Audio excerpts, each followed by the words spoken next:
Qatar में FIFA world cup का आगाज़ तिलावत कुरान पाक से हुआ। पूरी दुनिया की तरफ से बहुत प्रेशर था कतर पे कि आप इस वर्ल्ड कप में शराब को अलाउ करें अपने मुल्क में।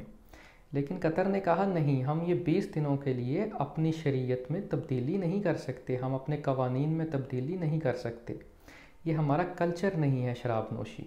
उन्होंने नहीं अलाउ किया, बल्कि उन्होंने ये कहा कि पब्लिक प्लेसेस के ऊपर कोई भी फ़ीमेल हाफ स्लीव्स में नहीं आएगी, पूरे कपड़े पहन के और फिर आएँ। ये होता है कल्चर और ये होती है कौम। इस तरह से कौमें तरक्की करती हैं, जो अपने कल्चर के साथ, अपनी शरीयत के साथ और अपने रस्म व रवाज के साथ जुड़ जाते हैं। उनको चेंज नहीं करते, उन्हें तब्दील नहीं करते, चाहे जो भी हो जाए। कोई भी मुल्क एज अ होल तरक्की करता है, एज अ नेशन तरक्की करता है, एज अ कौम तरक्की करता है। कोई भी एक इंसान पूरी कौम के लिए तरक्की नहीं करता। हमें एज अ नेशन तरक्की करनी है, तब हम दूसरी कौमों के साथ, दूसरे मुल्कों के साथ, दूसरे कंट्रीज़ के साथ कंपैरिजन कर सकेंगे। अगर हम सिर्फ यही सोचते रहेंगे कि हमारे हुक्मरानों ने ही सब कुछ करना है, तो फिर कोई भी कुछ नहीं कर सकेगा। जितना हमसे इंडिविजुअल लेवल पे कंट्रीब्यूट होता है अपने मुल्क के लिए, हमें वो करना है। आपको पता है कतर का जीडीपी कितना है? 1,60,000 US डॉलर्स पर ईयर। और पाकिस्तान का कितना है? तकरीबन $2,000। जीडीपी आम लफ्ज़ों में आप समझ सकते हैं कि एक इंसान कितना अमीर है।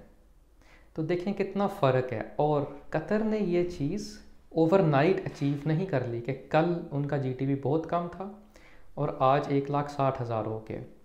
40-50 साल पहले अगर आप कतर की हिस्ट्री उठा के देखें तो वो सिर्फ एक सहरा था। उन्होंने मेहनत की, इंडिविजुअल्स ने मेहनत की। अब उनके पास जो रिसोर्सेज हैं वो पाकिस्तान के पास भी हैं। उनके पास अगर ऑयल है तो पाकिस्तान में भी ऑयल है। ज़रूरत इस बात की है कि हम उन रिसोर्सेज को यूटिलाइज़ करें। अपने रिसोर्सेज को कैसे इस्तेमाल करना है कि उससे मुल्क का फ़ायदा हो, मुआशरे का फ़ायदा हो।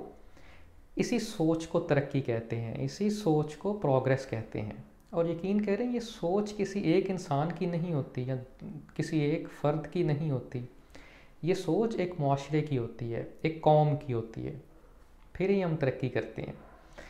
और अगर हमने ये आज से ही प्रोसेस स्टार्ट ना किया तो यकीन करें नेक्स्ट जो हमारी जनरेशन होगी वो भी इसी तरह लाइनों में लग के दूसरे मुल्कों के वीज़े हासिल करने के लिए लाइनों में लगे होंगे, धक्के खा रहे होंगे। वहाँ पे कोई इज़्ज़त नहीं होगी। इस अमल को हमें आज से ही स्टार्ट करना है।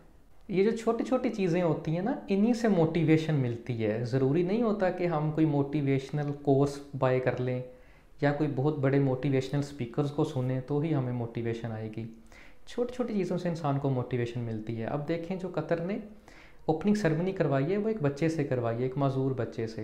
हालांकि वो अपने बादशाह से भी करवा सकते थे, लेकिन उन्होंने दुनिया को ये पैगाम दिया है कि हमारे मुल्क में एक बच्चा और एक बादशाह सेम है। हमने बच्चे से ओपनिंग सेरेमनी करवाई है। अगर पाकिस्तान में हम देखें तो यहाँ पे एक छोटी सड़क का भी कोई ओपनिंग सेरेमनी करनी होती है तो कौन जाके करता है? तो ये सोच का डिफरेंस है। यहाँ पे पता चलता है कौमें कैसे बनती हैं।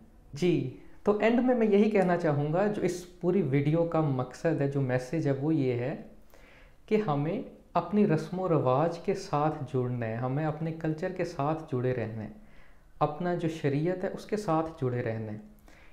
जो लोग, जो कौमें तरक्की करती हैं वो इसी बेस पे तरक्की करती हैं। अपने रस्म व रवाज को बदल के आज तक किसी ने तरक्की नहीं की। Thank you so much.